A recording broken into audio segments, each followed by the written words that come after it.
I think the first time that I started dropping sort of cryptic clues and things in my music was when I was 14 and 15 putting together my first album. And I wanted to do something that incentivized fans to read the lyrics, because my lyrics are what I'm most proud of out of everything that I do, every aspect of my job. So I really wanted people to read the lyrics. And when I was a kid, I used to leaf through CD booklets and just read the teeny tiny print. Yeah. And just obsess over it.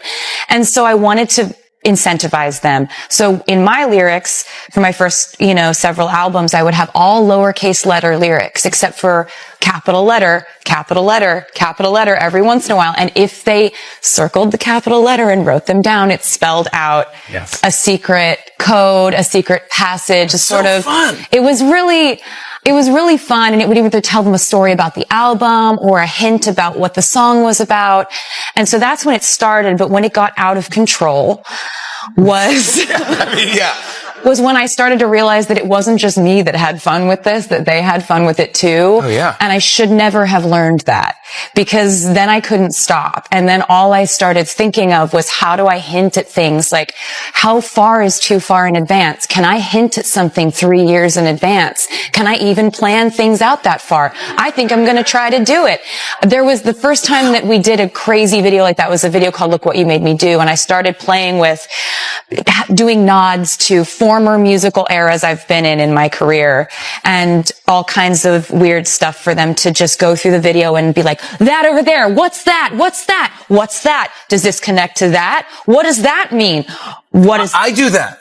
Really? Yes. Thank you. I did that with folklore. I go, wait, what, Betty? There's a lot going on. There's like a fictional love triangle between 3 fictional teenagers. I know all about it. There's all kinds of really, we go really in the weeds over it. And look, I think that it is perfectly reasonable for people to be normal music fans and to have a normal relationship to music. But if you want to go down a rabbit hole with us. Appearing on set in New York City in a shimmering metallic dress, Taylor Swift was welcomed with thunderous applause and a standing ovation. The energy in the studio was electric as she took her seat opposite Jimmy Fallon, who opened the interview with an enthusiastic introduction highlighting her remarkable year. From chart-topping hits and sold-out performances to major personal milestones, Fallon praised Swift for what he described as a truly unforgettable chapter in her life and career. The conversation began with a focus on music. Swift spoke about her latest creative projects, reflecting on the songwriting process and the inspiration behind her recent work. Relaxed and charming, she laughed easily, exchanging playful banter with Fallon and joking about long studio nights and last-minute lyric changes. Her natural wit kept the audience engaged, and the atmosphere felt warm and celebratory.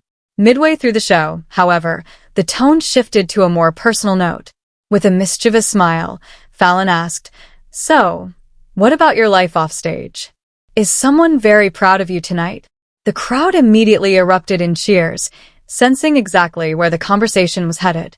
Swift smiled and blushed, pausing for a brief moment as the applause grew louder. Yes, she replied softly. "He's watching." The anticipation in the room intensified. Then she added, "Travis, if you're watching this show." At the mere mention of Travis Kelce, the audience burst into even louder cheers. Fallon jokingly clutched his heart in mock emotion while Swift laughed at the crowd's over-the-top reaction. Not stopping there, she shared a short but heartfelt message for her fiancé. "I just wanted to say thank you for always being my biggest supporter," she said. "Whether I'm on stage or in the studio, you're always there." The sincerity in her voice shifted the mood from playful to touching in an instant. Within minutes of the episode airing, clips of the exchange began circulating online, quickly going viral. Mentions of Travis and the show surged across social media platforms worldwide. Swift added that she feels fortunate to have a partner who truly understands the pressures of life in the spotlight. He understands preparation, dedication, and performing under intense pressure, she explained. "The only difference is he's on the football field and I'm on stage."